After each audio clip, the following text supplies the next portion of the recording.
오늘 읽으시는 말씀은 시편 150편 1절에서 6절까지 말씀입니다.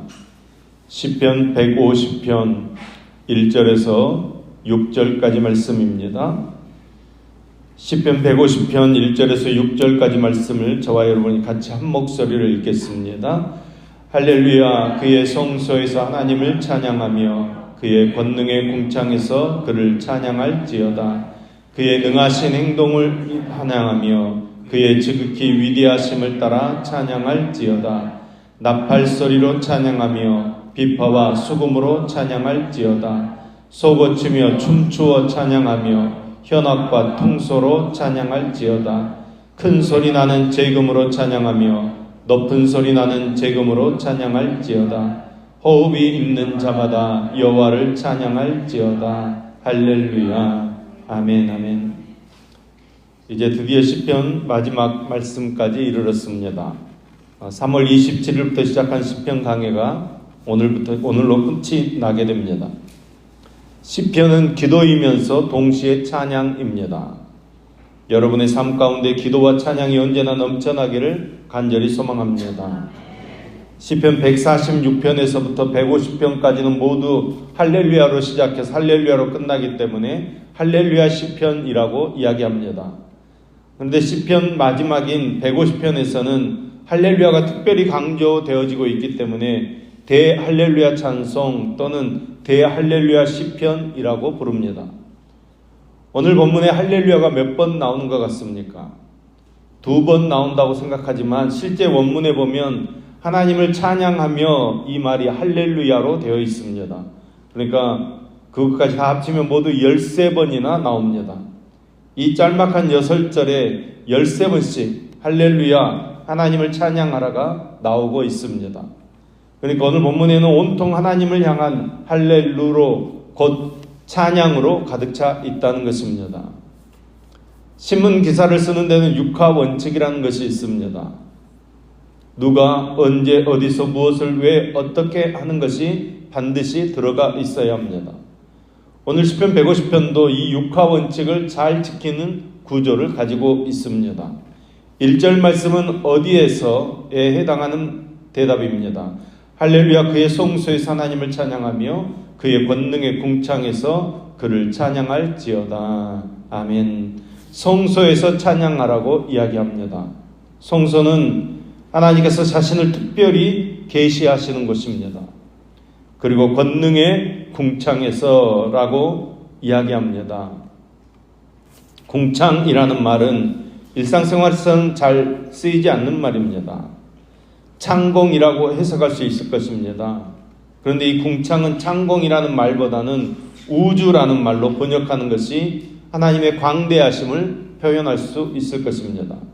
땅에서는 하나님의 백성들이, 우주에서는 천사들이 하나님을 찬양하는 것입니다. 성소, 거룩한 곳에서 하나님을 찬양하라고 했으니까 예배당에서 하나님을 찬양하고, 궁창에서 찬양하라고 했으니까 비행기 타고 하늘에 올라가서 찬양해라, 그런 뜻의 말씀이 아닙니다. 여기서 성소는 단순한 성전을 가리키는 것이 아니라 하나님께서 임재하시고 역사하시는 모든 장소를 의미하는 말입니다. 또한 권능의 궁창은 천국뿐만 아니라 하나님의 주권이 미치는 모든 것을 의미하는 것입니다. 그러므로 찬양의 장소는 하나님께서 계시는 것을 말하는데 하나님께서는 어디든지 계시는 분이시기 때문에 어떤 장소에서든지 우리는 하나님 앞에 찬양하는 삶을 살아야 한다는 말씀입니다. 우리 하나님께서는 모든 공간을 초월하여 찬양받으심이 마땅하신 분이시라는 것입니다. 그러니까 여러분, 어디가 성소이고 어디가 권능의 궁창입니까? 바로 저와 여러분의 삶의 현장이 성소이고 권능의 궁창입니다. 우리의 삶의 자리에서 하나님께 찬양드리는 은혜의 삶을 사는 저와 여러분 되기를 간절히 소망합니다. 그러면 우리가 왜 하나님을 찬양해야 합니까? 2절 말씀이 그 답입니다. 그의 능하신 행동을 찬양하며 그의 지극히 위대하심을 따라 찬양할지어다. 아멘. 표준 세번역 성경은 2절 말씀을 주님이 위대한 일을 하셨으니 주님을 찬양하라. 주님은 더없이 위대하시니 주님을 찬양하라. 이렇게 번역하고 있습니다. 여기 보면 두 가지 이유로 하나님을 찬양하라고 명령합니다. 첫 번째는 그의 능하신 행동, 하나님의 놀라우신 행동으로 인해서 하나님을 찬양해야 한다는 것입니다. 하나님께서 어떤 일을 행하셨습니까? 사람이 도무지 흉내낼 수 없는, 사람이 모방할 수 없는 하나님만이 하신 일이 있습니다. 천지 우주 만물을 창조하셨습니다. 그 만물을 보존하시고 유지하시고 다스리시는 하나님의 사역입니다. 또한 구원 사역입니다. 인간을 죄 가운데서 구속하시고 그들을 사용하시고 그들을 통해서 하나님의 뜻을 이루시는 하나님의 구속 사역. 여러분, 이런 것들은 인간이 도무지 흉내낼 수 없는 하나님만이 하실 수 있는 고유한 사역들입니다. 이런 하나님의 능하신 일들을 인해서 하나님을 찬양해야 한다는 것입니다. 두 번째는 하나님의 위대하심을 인해서 찬양하라는 것입니다. 주님께서 하신 위대한 일이 무엇인가 찾으려고 애를 쓸 필요가 없습니다. 여러분, 내게 하신 모든 일이, 또 지금 하시고 있는 모든 일이 위대한 일입니다. 그러니까 주님께서 천지를 창조하신 일만 위대한 일이 아닌 것입니다. 홍해를 가른 것만 위대한 일이 아닙니다. 오늘까지 내 생명을 연장시켜 주시고 오늘 아침에도 나를 깨워주시고 이 새벽에 눈을 헤치고 교회에 나오게 하신 것 모두 다 위대한 일입니다. 그래서 우리는 하나님을 찬양할 수밖에 없는 것입니다. 하나님께서 우리에게 주신 그 크신 위엄을 나타내신 하나님의 영광을 나타내 보여주시니까 우리는 언제나 주님을 찬양하는 삶을 살아야 하는 것입니다. 3절에서 6절까지의 말씀은 어떻게 해당되는 답입니다. 나팔소리로 찬양하며 비파와 수금으로 찬양할지어다. 소고치며 춤추어 찬양하며 현악과 퉁소로 찬양할지어다. 큰 소리 나는 재금으로 찬양하며 높은 소리 나는 재금으로 찬양할지어다. 호흡이 있는 자마다 여호와를 찬양할지어다. 할렐루야. 아멘. 어떻게 주님을 찬양할 것입니까? 오늘 말씀은 여러 가지 악기 이름을 제시하면서 이 악기들을 동원해서 주님을 찬양해라 이렇게 말씀하고 있습니다. 그러니까 하나님께 찬양 드릴 때 어떤 악기가 좋다, 나쁘다 그렇게 이야기할 수 없습니다. 모든 악기가 하나님을 찬양하는 도구로 동원되어져야 한다는 것입니다. 관악기도 현악기도 타악기도 심지어는 우리의 춤으로도 하나님을 찬양할 수 있는 것입니다. 여기 악기의 이름이 많이 나오는 것은 드릴 수 있는 정성을 다해서 우리가 가진 재능을 다해서 우리가 낼 수 있는 목소리를 다해서 하나님을 찬양하라는 뜻입니다. 여러분, 여러분이 가지고 있는 재능이 무엇입니까? 하나님께서 여러분에게 허락해 주신 재능이 무엇입니까? 그림 그리는 재능입니까? 아니면 글 잘 쓰는 재능입니까? 아니면 밥 잘하는 재능입니까? 여러분, 그것 가지고 할렐루야 하는 삶을 사는 저와 여러분 되기를 소망합니다. 그러면 누가 하나님을 찬양해야 합니까? 6절 말씀이 그 답입니다. 호흡이 있는 자마다 여호와를 찬양할지어다. 할렐루야. 아멘. 여러분, 호흡이 있으십니까? 숨 쉬고 계시죠? 네, 그렇다면 여러분 하나님을 찬양해야 합니다. 여러분이 내쉬는 숨이 하나님에 대한 찬양이 되어져야 합니다. 하나님을 찬양하는 것은 인간의 본분입니다. 때를 얻든지 못 얻든지 삶의 모든 현장에서 우리는 하나님을 찬양하는 것이 마땅하다는 것입니다. 특별히 찬양은 놀라운 능력이 있습니다.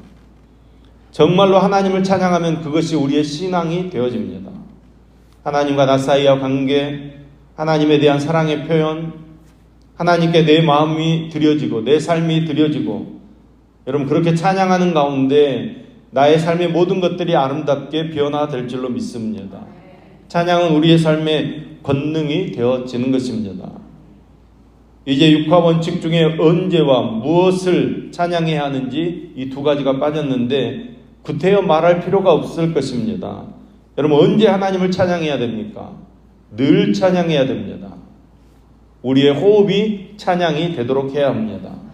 특별히 어려울 때, 힘들고 지칠 때 하나님을 찬양하는 저와 여러분 되기를 소망합니다. 또 무엇을 찬양해야 됩니까? 이 문제의 답은 왜 하나님을 찬양해야 하는가 하는 질문에 대한 답에, 그러니까 2절 말씀에 이미 다 포함되어 있습니다. 하나님께서 하시는 모든 일을 찬양해야 합니다. 오늘도 우리에게 역사하시는 하나님을 찬양하는 저와 여러분 되기를 소망합니다. 우리의 삶이 찬양이 되어져야 합니다. 우리의 삶이 주님을 찬양하는 생활이 되어져야 합니다. 할렐루야는 그렇게 찬양하는 생활을 하는 사람들이 외치는 소리입니다. 우리 함께 할렐루야로 찬양의 고백을 드리는 하루하루의 삶을 살아가는 저와 여러분 되기를 소망합니다. 우리가 지금까지 살펴본 시편 말씀들은 기도이며 노래이고 노래이며 또한 기도입니다. 우리의 기도의 삶을 말씀해 주셨고 우리의 찬양의 삶을 말씀해 주신 것입니다. 여러분 시편 강해를 마치면서 여러분의 삶이 기도의 삶이 되기를 소망합니다. 또한 여러분의 삶이 찬양의 삶이 되기를 소망합니다. 간절한 기도, 감격이 넘치는 찬양, 여러분 이것은 여러분의 신앙생활을 윤택하게 만드는 것입니다. 기쁨이 넘치는 삶을 살도록 역사해 주실 것입니다. 이 은혜를 풍성하게 누리는 저와 여러분 될 수 있기를 예수님의 이름으로 축원합니다. 아멘. 기도하겠습니다. 우리의 찬양 가운데 거하시며 찬양하는 자들에게 다가오시겠다고 약속하신 하나님 아버지, 늘 온 마음과 힘을 다하여 하나님을 찬양하며 하나님께 영광 돌리게 하여 주시옵소서. 찬양이 곧 우리의 삶이 되게 하옵소서. 우리 생활에서 찬송이 가득하게 하시고 주님만을 찬송하는 우리가 되게 하여 주시옵소서. 상대적인 가치가 절대화되어가는 세상에서 하나님만을 지고의 가치로 여기며 믿음으로 살게 하여 주시옵소서. 어떤 어려운 일을 만나도 능히 역사하시는 주님을 찬송하게 하옵소서. 육체의 아픔 가운데서도 주님을 찬양하게 하시고 말씀을 사모하는 자들 되게 해 주시옵소서. 성령 충만한 주님의 자녀들 되게 하여 주시옵소서. 찬양을 통하여 우리의 지치고 상한 마음을 회복시켜 주시고 구원의 감격을 회복시켜 주시옵소서. 찬양의 기쁨을 다시 회복해 하여 주시옵소서.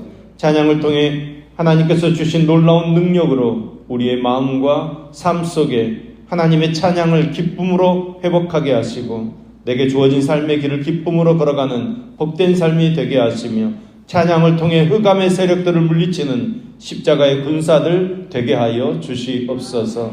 시편 말씀을 통해 하나님을 우리 왕, 우리의 피와 바위와 요새와 산성으로 우리를 도우실 힘과 능력으로 고백하며 찬양할 수 있도록 은혜 베풀어 주시니 감사드립니다.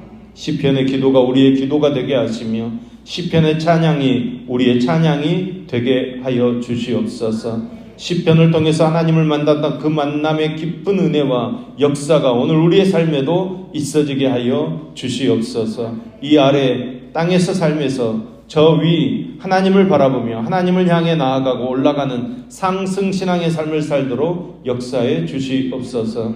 하나님 날씨가 춥고 눈이 많이 왔습니다. 하나님 우리를 지켜주시고 함께하여 주시옵소서. 이 추위 가운데 어려움 당하지 않도록 주님께서 강건한 팔로 우리를 붙잡아 주시옵소서.